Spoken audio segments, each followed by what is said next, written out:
semuanya. Terima kasih Mbak Lili dari Subiantik dan Mbak Siti dari sebagai moderator malam ini. Terima kasih atas kesempatannya yang telah diberikan kepada saya.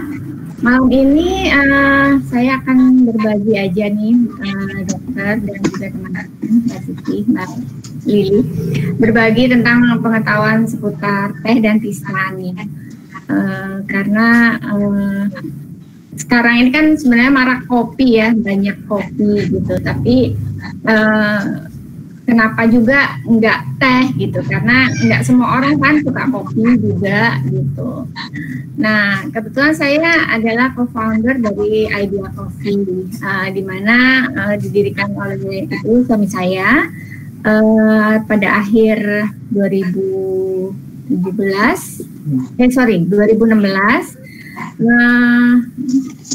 Di situ kita membuat, tadinya suami saya suka menyajikan kopi kepada teman-temannya.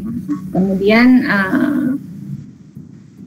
ingin memperdalam lagi, jadi kemudian mengambil kelas, mengambil sertifikasi supaya bisa lebih kompeten gitu ya. Kemudian akhirnya juga mengajar. Nah, kemudian saya juga berpikir bahwa ternyata dari pengunjung-pengunjung itu tidak semuanya suka kopi gitu. Nah, saya sebenarnya juga lebih suka teh gitu daripada kopi.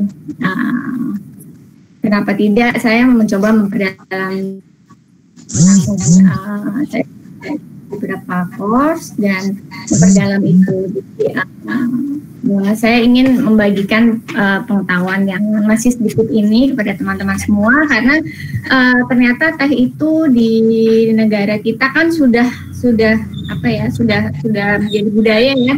Minum teh itu sudah menjadi budaya, dan itu juga menjadi budaya di luar gitu, bahwa teh salah satu minuman tidak hanya sebagai pelepas dahaga. Baik, mungkin saya mulai aja dengan sedikit presentasi mengenai teh dan tisan gitu. Apa sih teh, apa itu tisan, dan bagaimana itu menjadi sebuah minuman gitu ya. Mbak Siti mungkin mau mempresentasikan, atau dari saya Mbak Siti ininya materinya. Jadi oh iya, boleh.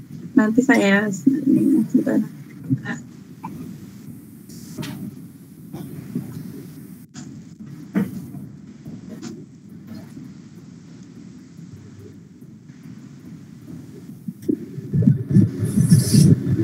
Yes. Gimana? Sudah terlihat? Sudah. Tinggal di slideshow Mbak, di namanya tuh di gitu. Nah ini ya sejarahnya dulu. Oke, sejarah singkat teh ini seperti yang tertulis di sini. Penemuan teh itu pertama kali ditemukan oleh Kaisar Senung, yang merupakan bapak tanaman obat-obatan tradisional Cina pada 3000 tahun sebelum Masehi ya. Jadi ternyata teh juga sebagai sarana pengobatan gitu ya, selain sebagai minuman gitu. Mungkin juga udah beberapa yang tahu bahwa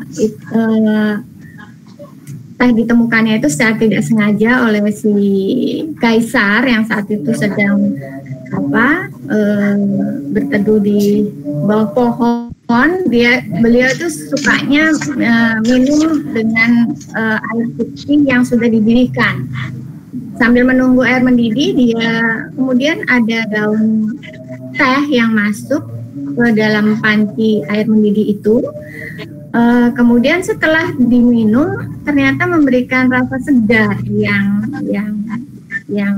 dirasakan oleh si kaisar. Kemudian beliau melakukan penelitian lah ya seperti itu, sampai kemudian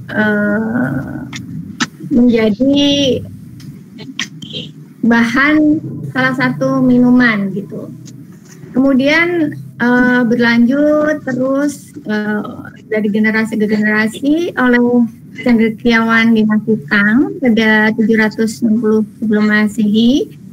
Tanaman teh dibukukan dan ditulis manfaat dan kegunaannya dalam sebuah buku atau literatur yang berjudul Cha Jing atau dikenal sebagai The Classic of Tea, yaitu buku yang memang menjadi rujukan dari orang-orang yang ingin atau pengen tahu tentang teh gitu ya.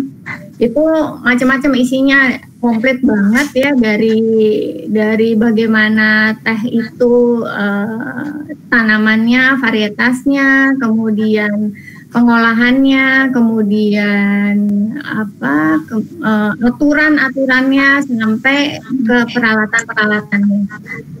Nah, kemudian setelah dibukukan dan itu kemudian menjadi komoditi dan lebih dikenal luas dan menjadi komoditi, kemudian menyebar ke negara-negara yang lain seperti Eropa, Jepang, Korea dan Asia, juga Afrika, yang masing-masing di negaranya masing-masing kemudian menjadi ditambah dengan kearifan lokal masing-masing menjadi minuman yang memiliki ciri masing-masing gitu ya. Jadi kalau di Eropa, mungkin lebih tepatnya di Inggris itu ya,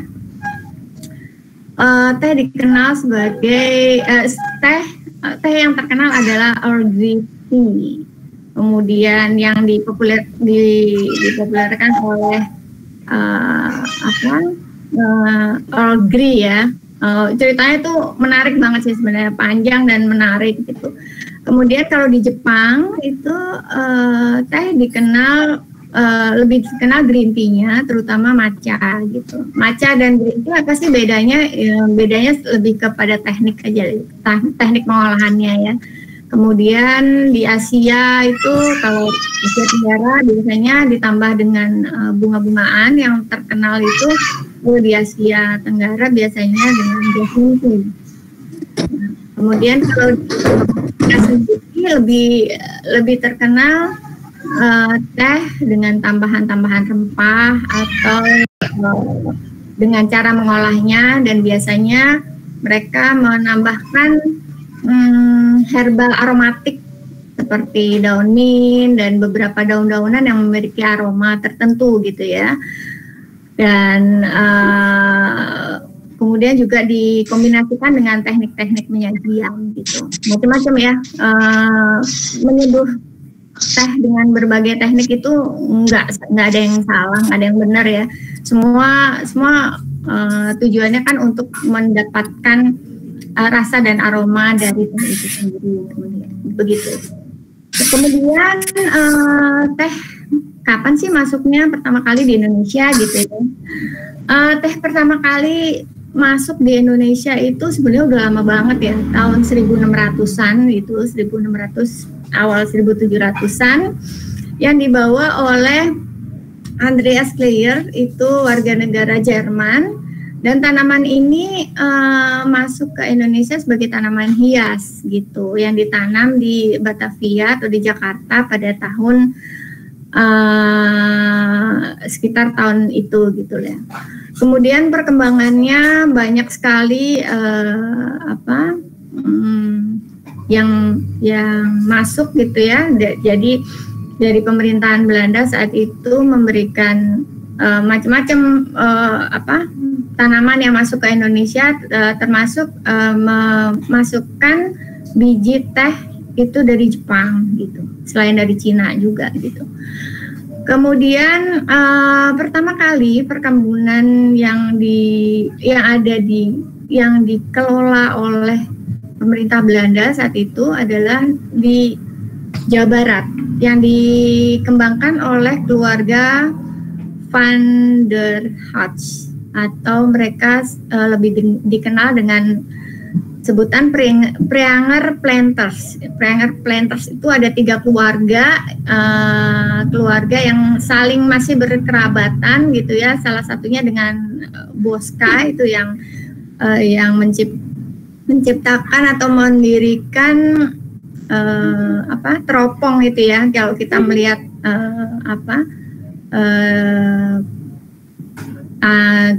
antariksa gitu ya, gitu. Dan ternyata mereka keluarga Van der Harts ini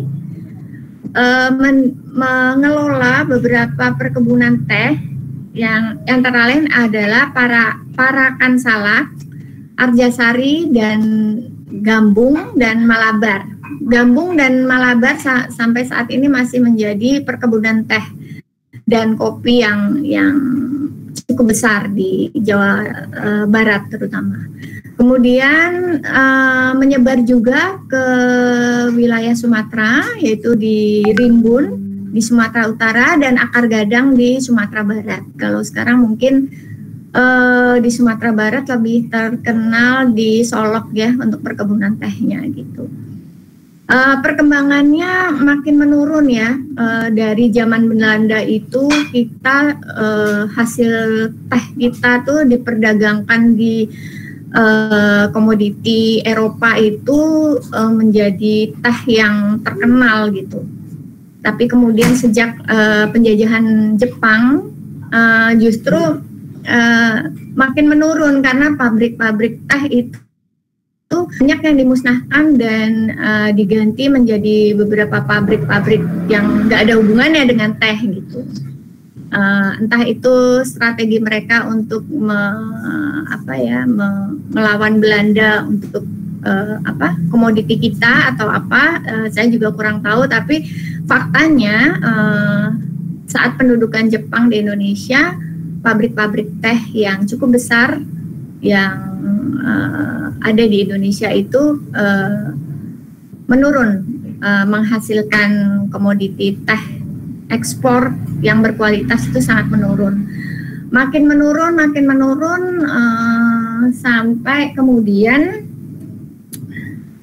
di tahun 2000-an ya, tahun 2000-an itu perkebunan teh rakyat yang mendominasi. Kalau dulu kan pemerintah yang punya ya, tapi makin kesini makin sedikit, dan di tahun 2018 itu dalam waktu kurun 10 tahun ekspor teh Indonesia menurun, anjlok menjadi 47% dan impor teh meningkat.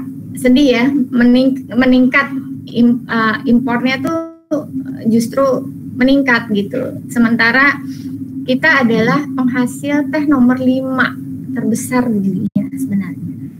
Nah, berangkat dari itu komunitas pecinta teh itu mulai bangkit sekarang. Jadi beberapa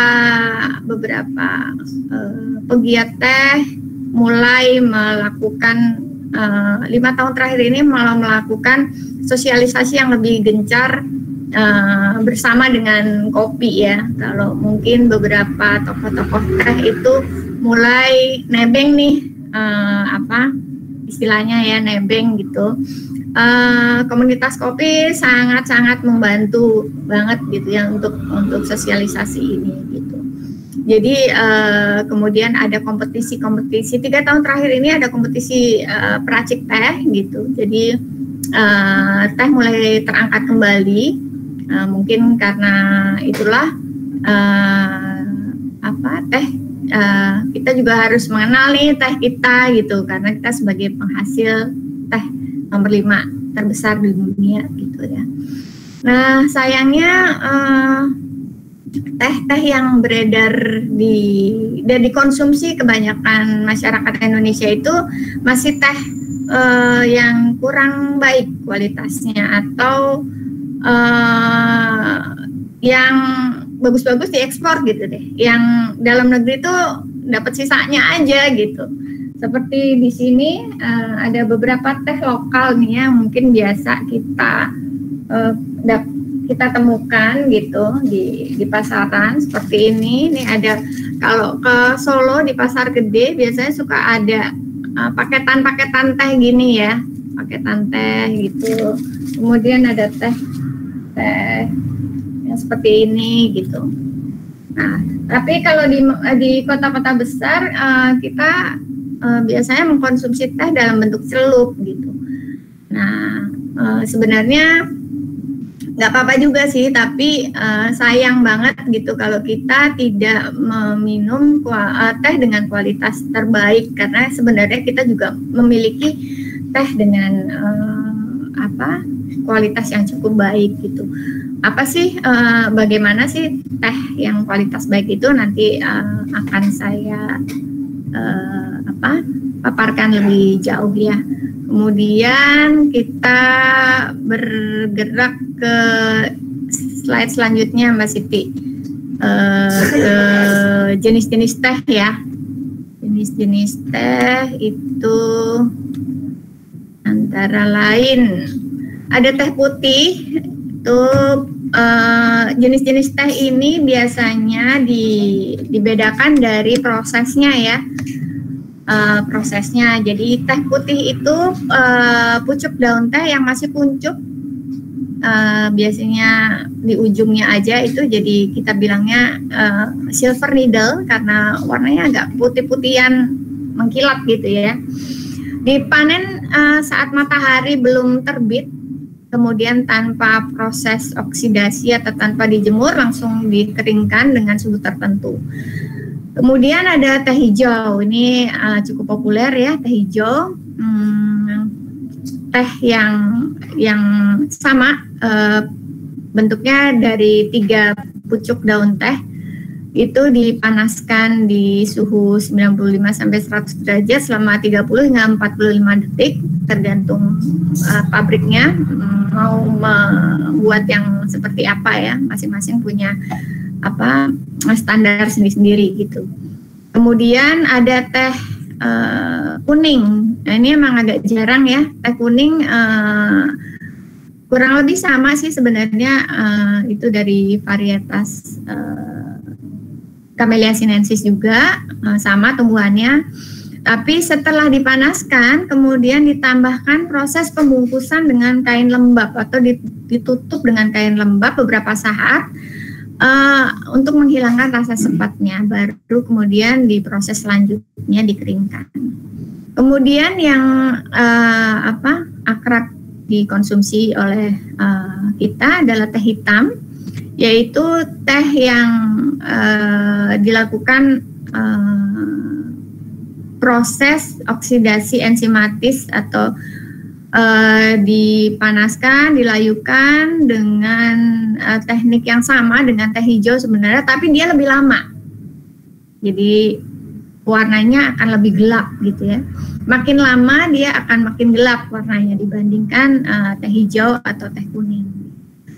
Kemudian ada teh oolong. Teh oolong ini adalah teh bahan dasarnya sama sebenarnya, seperti teh hitam juga, tapi prosesnya adalah oksidasi yang dilakukan adalah 5-40% saja, tergantung dari produsen yang mau mau oksidasinya dilakukan berapa persen gitu. Kemudian ada pu'er teh. Pu'er teh ini hanya diproduksi di daerah Cina, di negeri Cina maksud saya, dan itu varietas khusus dan prosesnya berbeda dengan teh-teh lain, yaitu prosesnya dia difermentasi. Kalau yang lainnya adalah dioksidasi, dia difermentasi, yaitu ditambahkan bakteri tertentu dan waktu fermentasi tertentu untuk menghasilkan aroma yang diinginkan gitu. Kalau di Cina sendiri pu'er teh itu makin lama makin berharga gitu, dan saking berharganya dan kayak wine lah ya, makin tua diperam makin enak rasanya konon dan makin mahal harganya. Kalau pu'er teh ini sampai bisa diwariskan gitu konon kabarnya, sebagai kayak harta lah gitu ya. Itu untuk jenis-jenis teh. Kemudian kita melangkah ke tisan ya. Tisan. Tisan tuh apa sih? Tisan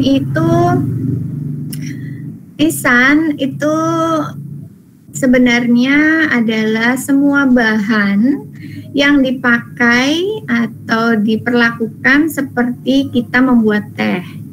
Jadi bisa terdiri dari bunga, daun, buah yang dikeringkan atau yang segar ya, rempah, akar ataupun herbalia lainnya yang lazim dikonsumsi. Tentu saja yang nggak beracun ya, yang tidak memiliki efek-efek negatif pada tubuh.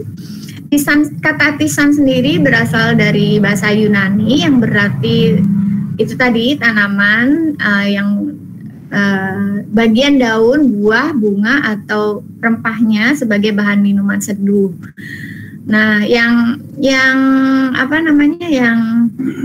populer adalah teh krisan, ya kan?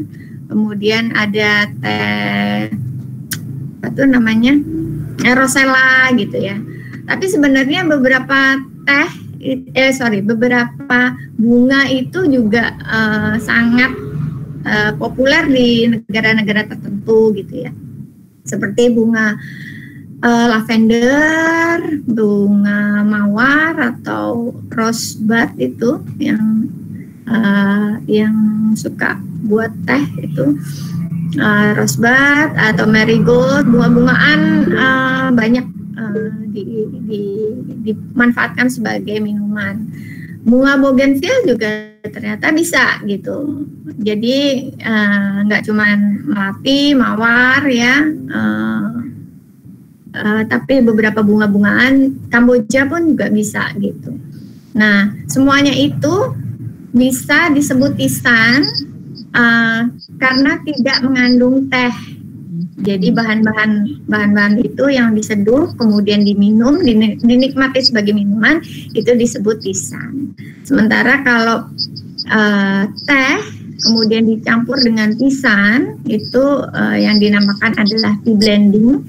Itu sebenarnya untuk menambahkan rasa dan khasiat dari minuman yang akan kita konsumsi gitu. Itu bedanya tisan dan teh.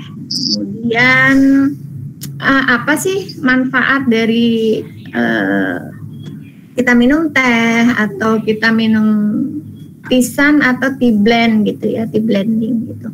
Manfaatnya lumayan banyak ya, karena dari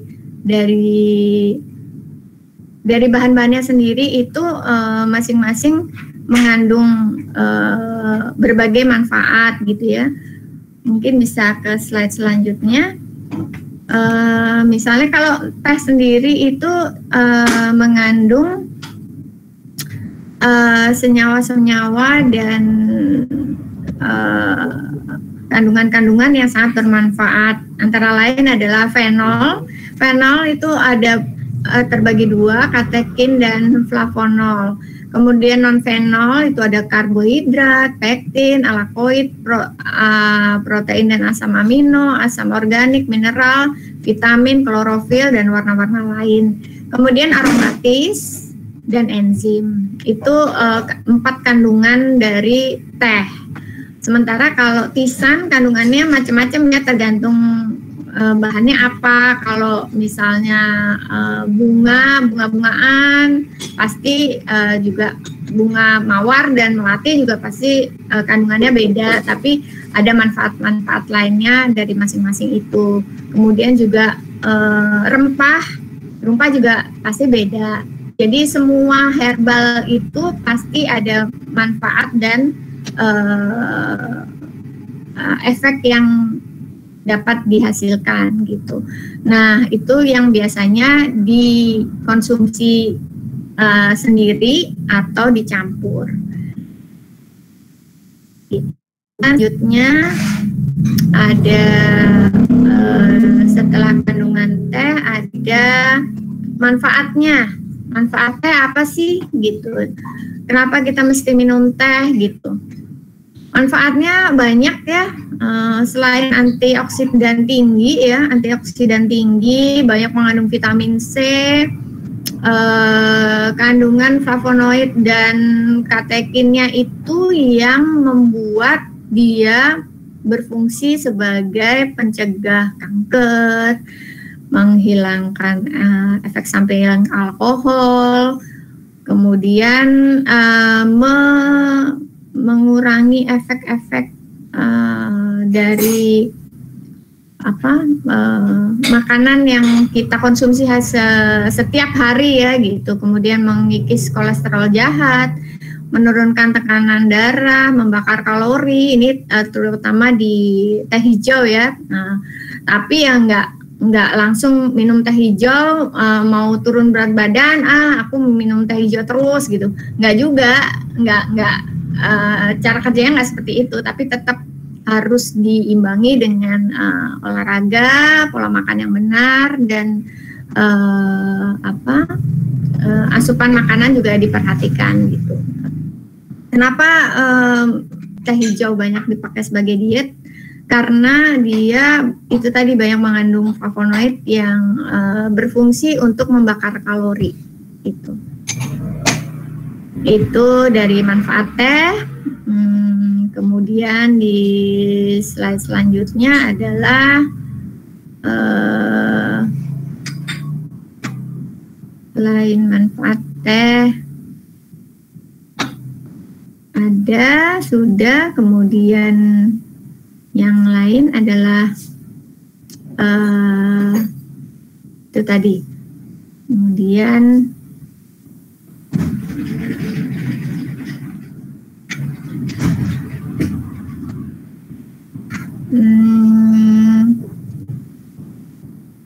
Mbak Siti boleh dilihat setelah manfaat teh tadi slide-nya ada apa lagi? Oke.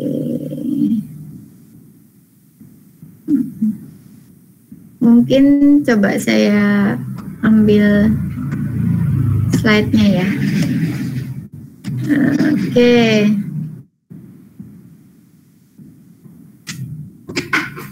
Oke.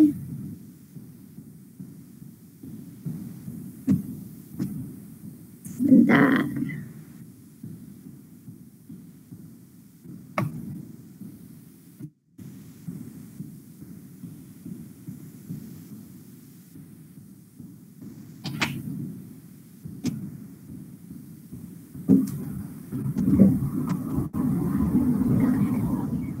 Udah kelihatan belum?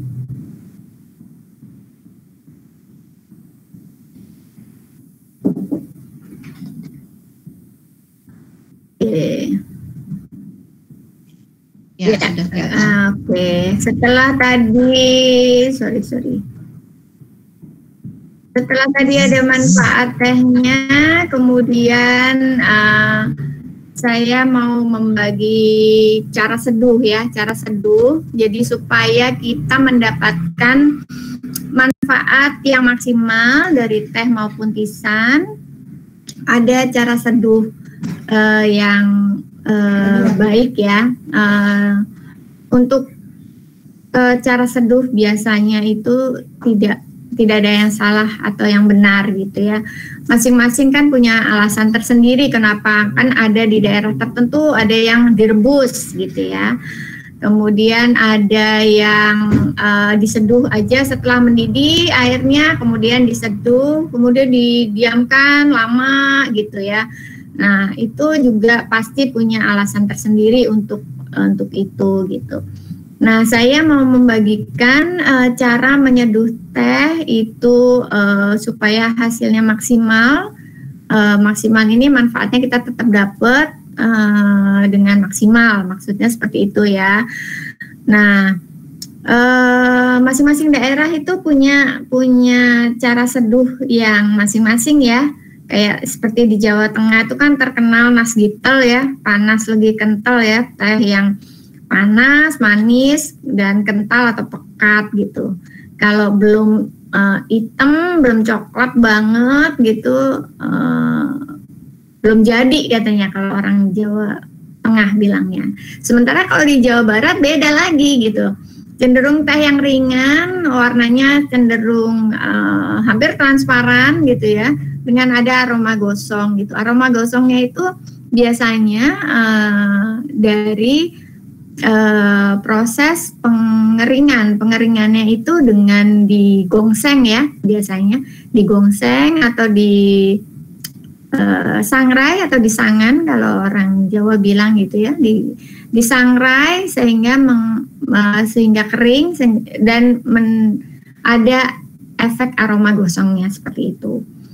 Sementara kalau di Sumatera biasanya suka teh yang berwarna kemerahan dan diseduh dengan air mendidih, kemudian dicampur dengan rempah atau telur bebek kalau orang Sumatera ya, atau dikenal dengan teh talua gitu.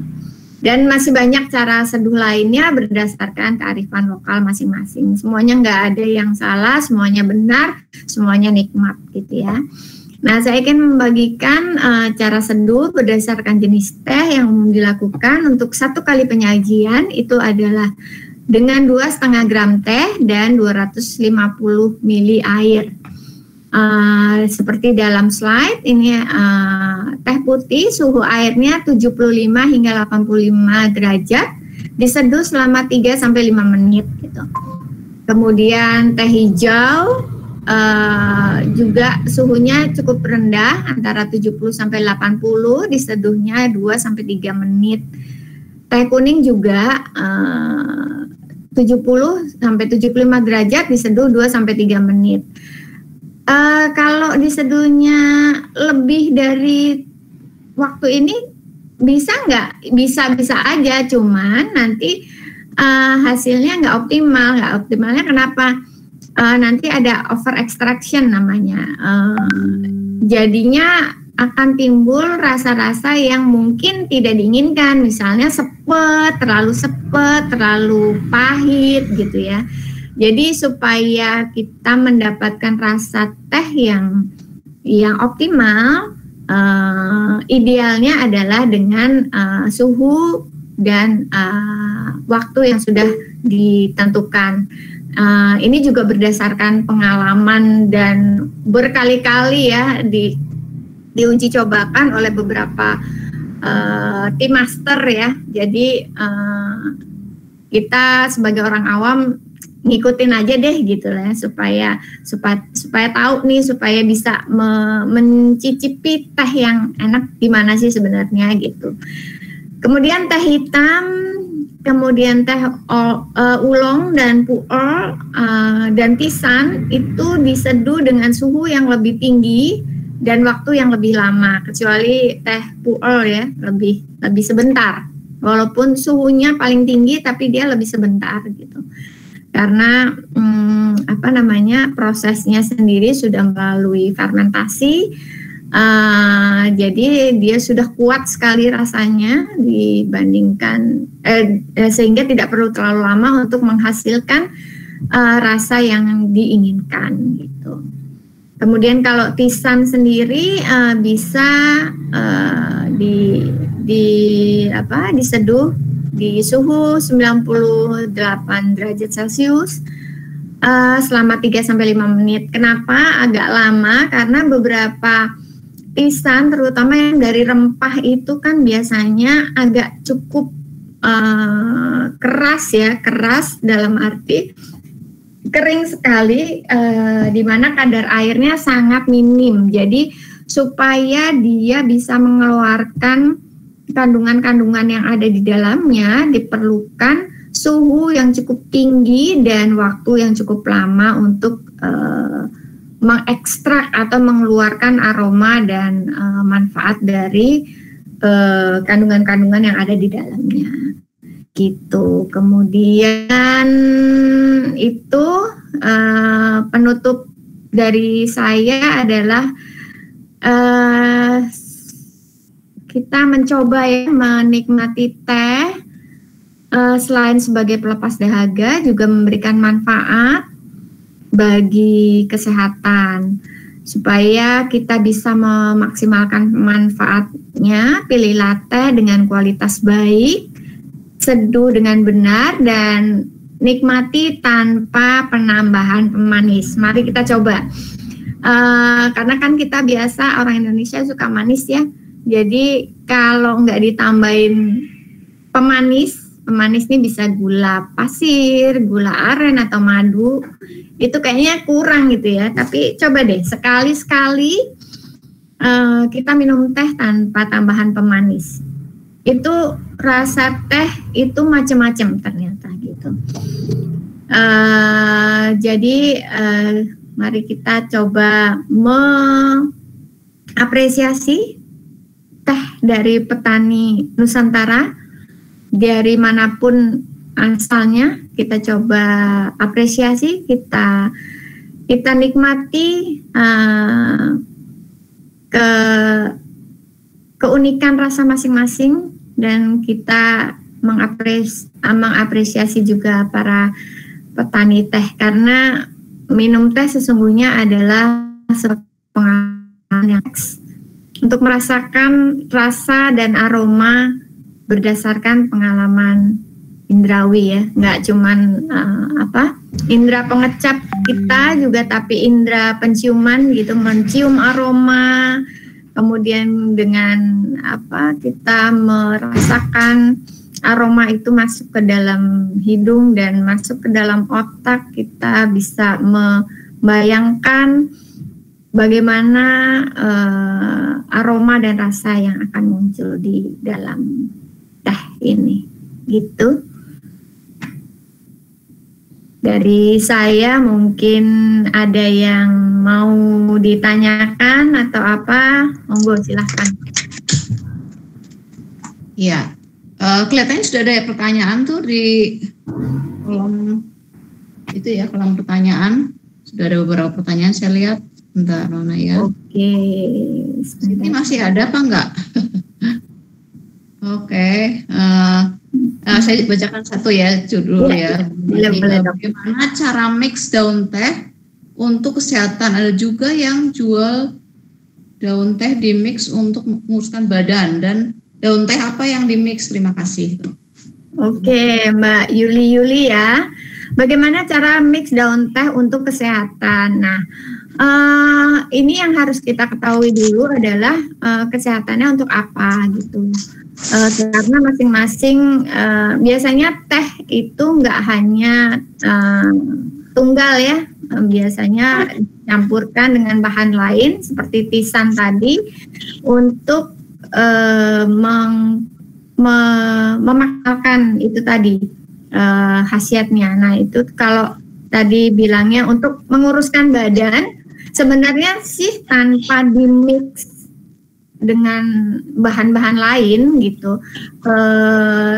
Teh hijau itu sangat kaya antioksidan dan flavonoid, itu sudah sangat bisa untuk membakar kalori. Jadi sebaiknya bagi yang ingin menurunkan berat badan, minum teh hijaunya itu murni teh hijau aja gitu.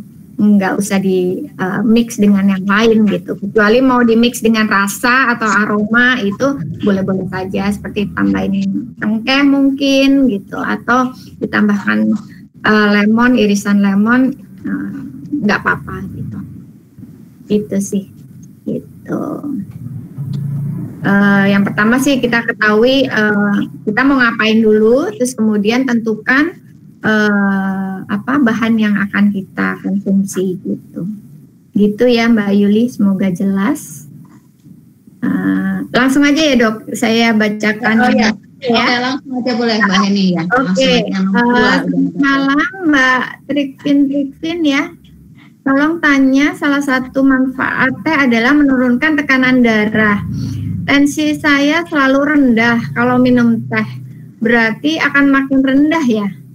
Terima kasih. Nah, kalau di Mbak Trikvin problemnya seperti itu ya, tensinya rendah. Jadi kalau minum teh berarti tensinya makin rendah gitu ya. Beberapa teh memang memiliki khasiat menurunkan tekanan darah gitu. Kalau Mbak sudah memiliki tekanan darah yang rendah, sebaiknya mungkin memang tidak meminum teh gitu. Cobalah minum tisane gitu. Itu sih kalau menurut saya, minum tisane atau minum herbal Simplicia tunggal. Maksudnya apa tuh herbal Simplicia tunggal? Herbal bisa juga itu Mbak, empon-empon. Sekarang kan lagi marak ya empon-empon gitu.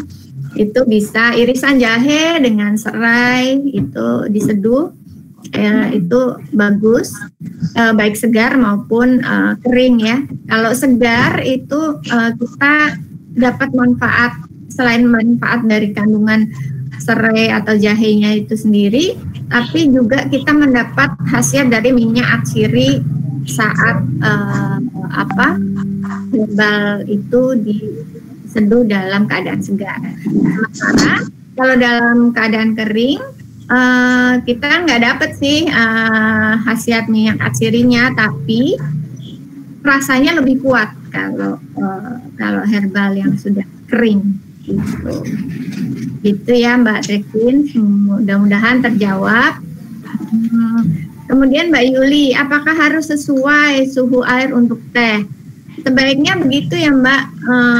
Kenapa? Karena para master tea itu sudah melakukan uji coba berkali-kali ya pastinya untuk ragam teh gitu. Jadi dalam penentuan suhu sebaiknya seperti itu. Kenapa? Karena contohnya kayak tadi, kenapa green tea atau white tea harus diseduh dengan suhu yang lebih rendah?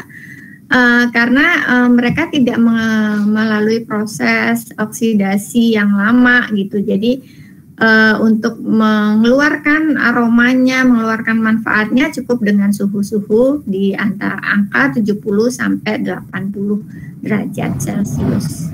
Begitu. Demikian juga untuk teh-teh yang lebih keras, maksudnya lebih lama proses oksidasinya.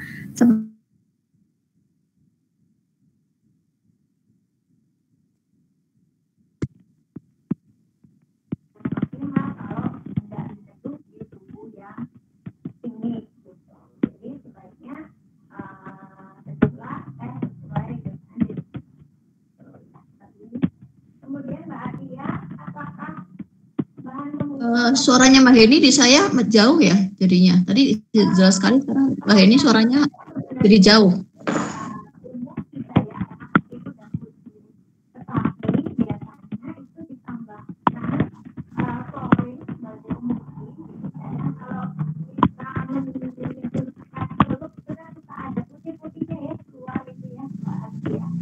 Halo Mbak Heni, suaranya jadi jauh dan mengecil.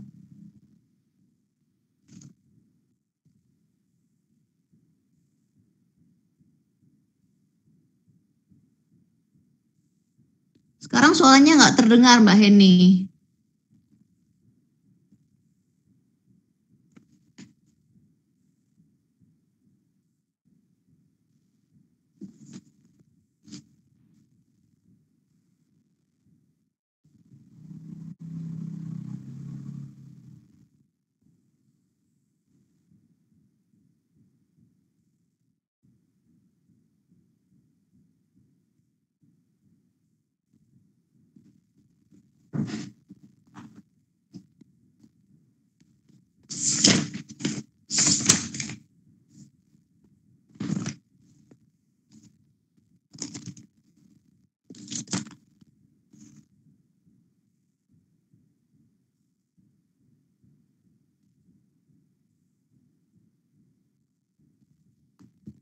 Halo,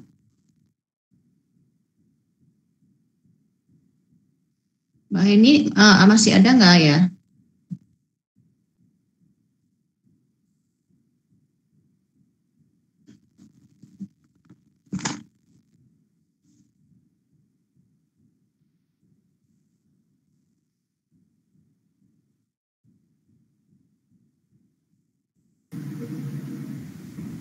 Iya dokter, sepertinya Mbak ini kehilangan sinyal juga nih kayak saya tadi.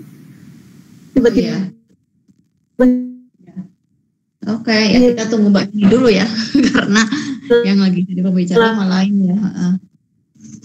Jadi mungkin ini Mbak Siti juga putus-putus ya suaranya. Suaranya putus-putus Mbak. Iya, tiba-tiba hilang aja. Coba pertanyaan. Mbak Siti, ini putus banget Mbak Siti suaranya di saya. Di saya chatnya masih belum masuk. Oh nih Mbak ini udah masuk ya. Oh iya. Mbak ini suaranya belum ada. Suara masih mute Mbak ini suaranya. Masih mute tuh. Mbak ini suaranya masih mute. Sebentar ya, coba saya ini ya. Nah, Yuk. udah sekarang. Ya, oke. Pertanyaannya tadi di mana ya? Pertanyaannya. Udah hilang karena baru reka-reka aja. Berapa tadi pertanyaannya? Oh iya, pertanyaannya tadi Mbak Atia ya, Mbak Atia Nur. Saya kok nggak bisa lihat nih. Ada nih, apakah bahan pembungkus teh di teh celup itu berbahaya? Itu dari Mbak Atia Nur ya. Oh iya, iya Mbak, saya ulang ya tadi. Sebenarnya kalau berbahaya sih enggak, karena itu pasti udah food grade gitu ya, dari pabrik pasti enggak mungkin ngasih bahan yang berbahaya. Tapi kalau boleh memilih, sebaiknya tidak memakai teh celup gitu, karena kalau biasanya kita minum dengan teh celup nih, pas lagi nyelup kan suka ada putih-putihnya tuh ya, yang ngambang di atas permukaan. Nah itu biasanya klorinnya yang larut gitu. Nah, kita nggak tahu seberapa banyak klorin yang ada di situ atau bahan-bahan apa aja yang tercampur dalam itu, dalam apa tea bagnya, dalam pembungkus tehnya itu. Gitu sih Mbak. Jadi saya sarankan sebaiknya balik kayak zaman dulu nih, kita nyeduh teh dengan teh apa ya namanya, tehnya tanpa kantong teh gitu. Ya. Oke. Ada lagi mungkin pertanyaannya? Masih ada tuh. Aku nggak bisa lihat ya, Dok. Ya? Pertanyaannya. Teh tubruk. Iya, teh tubruk. Kenapa dengan teh tubruk? Oh iya, teh tubruk ya. Iya Mbak. Yang dari perhatiannya sudah belum ya Dok ya? Yang saya dari DERD. Oh ini yang bawahnya Mbak Atia itu Mbak Kristina, apakah teh organik lebih baik dari yang biasa? Teh organik apa lebih baik dari yang biasa itu Mbak Kristina? Mbak Kristina, teh yang terbaik organik apa enggak? Nah, sebenarnya kata organik itu juga agak susah ya, karena kalau label organik sendiri itu pasti ada prosedur yang harus ditaati gitu. Sementara setahu saya kalau di pabrik, di perkebunan teh itu memakai pupuk kimia juga gitu. Jadi sebenarnya nggak apa-apa pupuk kimia itu, tapi kalau memang terbaiknya memang organik. Tapi kalau enggak ya nggak apa-apa juga gitu. Kalau bisa mendapatkan teh organik sih lebih bagus ya gitu. Kemudian Mbak Suwanti nih ya, Mbak, aku tiap kali minum teh langsung kembung, apakah ada yang aman? Makasih. Waduh, saya juga nggak bisa jawab nih Mbak, kenapa langsung ini dulu gitu. Mungkin minumnya buru-buru nggak Mbak? Enggak ya kayaknya.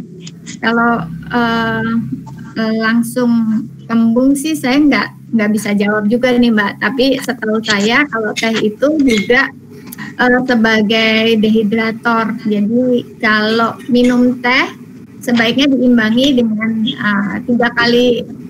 sampai 3 kali lipat minum air putihnya hidrasi, karena teh itu juga membuat kita sering ke belakang gitu. Itu salah satunya kenapa dia sebagai obat diet, jadi untuk mengeluarkan cairan kita. Gitu.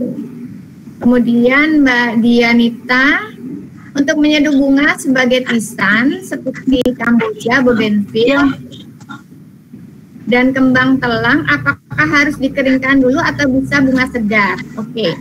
Kalau bunga-bungaan itu, bunga telang bisa segar, tapi sebaiknya dibuang mahkota bunganya ya. Mahkota ya, yang hijau-hijau dekat batangnya itu loh. Kalau ini saya punya bunga telang sudah saya buang ininya kelopaknya, jadi hanya bunganya saja. Itu hanya bunganya saja. Ini saya keringkan kalau mungkin seperti ini ya. Seperti ini tanpa kelopaknya. Itu bikin agak langu sih gitu. Kalau bunga telang. Sementara kalau bunga bougainville kelopaknya aja ya Mbak, bunganya aja. Kemudian itu bisa segar langsung. Kalau bunga Kamboja jangan yang dipetik ya, sebaiknya yang udah jatuh aja karena getahnya itu yang bisa memiliki efek negatif gitu. Gitu. Yang gugur itu lebih baik daripada yang langsung kita petik gitu, karena masih bergetah kalau yang dipetik gitu Mbak. Oke. Rosebud berapa gram atau kuntum untuk membuat 1 cangkir teh?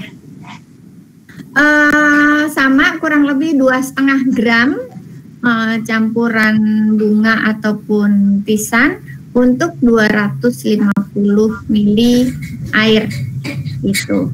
200 ml air itu 1 cangkir teh ya, rata-rata gitu. Itu kemudian apalagi, ada lagi mungkin? Ini ada yang kelewat, ini Mbak Atia.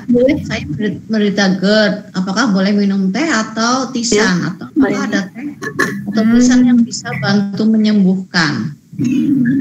Kalau GERD biasanya memang tidak disarankan teh ya. Biasanya GERD itu sebaiknya tisan aja sih Mbak, kalau menurut saya gitu. Tisan yang aman apa sih yang untuk GERD?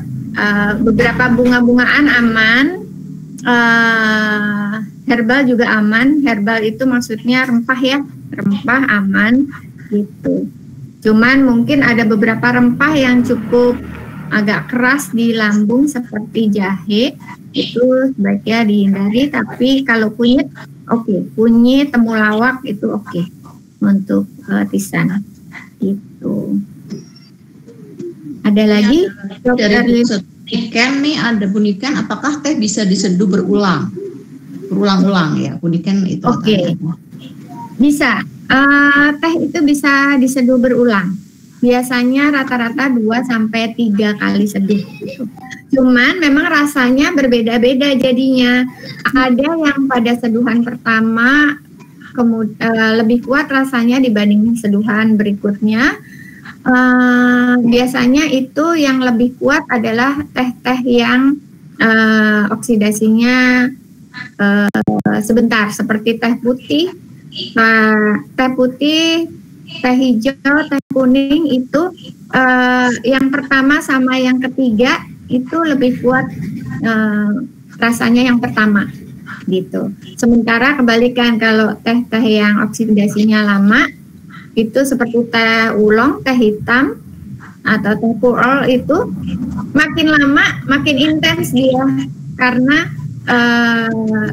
biasanya makin lama itu misalnya pada seduhan kedua atau ketiga daunnya sudah membuka sempurna sehingga saat dituangkan air yang untuk kesekian kalinya dia akan lebih banyak mengeluarkan manfaat atau rasa dan aroma. Begitu. Rata-rata bisa sampai 2-3 kali. Gitu Dok. Ya, yang ini ada lagi, udah dijawab belum ya tadi? Kalau teh sama tisan dicampur sudah dijawab tadi kayaknya ya Mbak Eni ya? Sudah sih. Sudah ya? Ya. Oke. Ada lagi nggak pertanyaan. Kalau enggak mungkin kita ngobrol dulu ya Mbak Heni.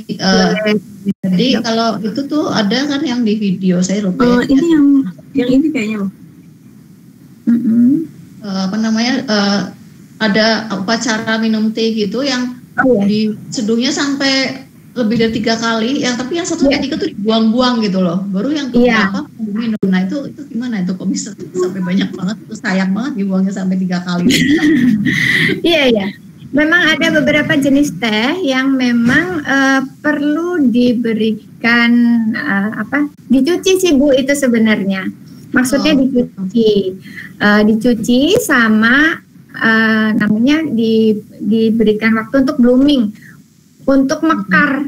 Nah, itu biasanya antara 30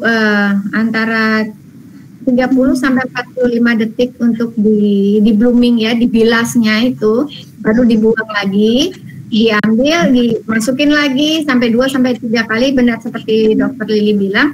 Itu tujuannya selain untuk membersihkan, untuk membuka gulungan atau teh yang masih dalam bentuk bukan kuncup ya, apa sih? Jadi ada beberapa proses teh itu yang digulung, jadi itu di blooming supaya gulungannya terbuka sehingga saat mau diminum nanti hasilnya diseduhnya itu dia mengeluarkan rasa dan aromanya itu maksimal gitu sih. Oke. Itu apakah teh di Indonesia itu kebanyakan kan nggak perlu dicuci tuh, kebanyakan di kita kan langsung diseduh ya Mbak, terus diminum. Tapi waktu suami kebetulan ke Cina itu di sana selalu yang kedua baru diminum gitu. Apakah betul. Dulu sementara di sini enggak gitu? Betul. Idealnya sih Bu, memang untuk beberapa teh. Kenapa saya bilang beberapa? Karena ada beberapa teh yang tidak perlu di blooming dulu, seperti jenis teh putih, teh kuning, teh hijau. Beberapa itu tidak perlu di blooming dulu karena mereka sudah cukup diberikan air dan kemudian mereka akan mengeluarkan aromanya. Tapi teh hitam, teh merah dan teh oolong, teh pu'er ataupun teh hitam yang dengan teknik digulung itu memang harus di blooming dulu, dibilas dulu supaya itu tadi Bu bisa keluar. Memang di Cina gitu. Sementara kalau di kita kan nggak pakai gitu-gituin dulu Bu. Iya. Jadi kita kalau memang langsung ya kalau di sini ya kebanyakan. Iya, kalau di sini langsung. Ya. Oke. Tuh, ada lagi mungkin. Ada lagi nggak nih pertanyaan ya? Jika di mix susu, mungkin di bawah ini ada ya? Rosebud udah tadi ya. Tadi yang di mix susu sudah ya? Sudah atau belum? Belum. Ya. Ini ada pertanyaan, jika di mix susu amankah? Oke. Aman sih. Karena di Eropa itu sendiri lebih familiar minum teh dengan susu. Di Inggris itu minum Earl Grey tea itu minum teh dengan susu, kebanyakan juga begitu gitu. Jarang justru yang minum teh aja, ada tapi kebanyakan pakai susu atau pakai krim gitu. Itu aman-aman aja, memang itu salah satu kearifan lokal dari masing-masing daerah atau negara gitu. Kayak di Aceh ya. Aceh ya. Gitu. Kayak susu gitu. Kalau di Sumatera Selatan pakainya telur gitu. Oke aja. Enggak masalah. Kalau di itu apa namanya di India yang ini chai tea, jadi pakai rempah. Iya, rempah. Ya. Masalah tea. Iya. Banyak ditambahkan. Benar. Kita ada tuh menunya di Starbucks ya, chai tea. Iya, ada chai tea. Iya, itu tehnya campur macam-macam rempahnya ya. Ada kapulaga, ada kayu manis ya. Iya, kita bisa buat sendiri juga itu sih. Iya. Nah, itu ada lagi mungkin? Ada lagi nggak di bawah nih? Kayaknya belum ada ya. Belum ada. Ya, berapa gram? Rosebud tadi udah, untuk menyeduh bunga juga udah ya. Belum ada lagi kelihatannya dari yang pertanyaan ini. Maaf. Oke. Maaf tadi terputus. Ya, silakan Bu. Monggo. Tadi saya yang tanya itu kalau salah satu fungsi teh menurunkan tekanan darah. Kalau saya kan tensinya itu tadi udah dijawab belum ya? Iya. Oh iya. Memang tadi sudah dijawab, tapi nggak apa-apa saya ulang lagi Mbak Tripin ya. Kalau Mbak Tripin tensinya rendah, memang sebaiknya tidak minum teh karena beberapa teh itu justru menurunkan tekanan darah. Jadi kalau saya sarankan mungkin minum tisane atau chai tea yang seperti dokter Lili tadi sarankan karena isinya adalah rempah-rempah gitu. Tisane atau rempah itu nggak apa-apa. Gitu. Tapi kalau teh nanti malah tensinya turun terus, malah keliengan ya nggak? Iya benar. Maaf Bu, teh yang dimaksud kalau yang kayak kita beli di warung teh es teh manis atau apa itu termasuk jenis teh putih atau teh apa ya? Itu biasanya teh hitam sih. Teh hitam yang biasa itu adalah teh hitam seperti yang ini nih. Ini ataupun yang teh celup itu teh celup itu kayak gini nih ya. Teh celup itu juga semuanya rata-rata teh hitam sih karena produksi di Indonesia itu kebanyakan teh hitam. Tuh, seperti ini. Kalau ini fine tea ya Bu, saya coba. Dan sementara ini fine tea, tehnya teh dari Walini. Ini bentuknya agak bubuk gitu, butirannya halus. Sementara kalau teh yang lain adalah bentuknya yang seperti ini nih Bu. Bentar ya. Nih, biasanya kayak gini nih tehnya yang di warung-warung ya. Kalau warungnya nggak pakai teh celup ya.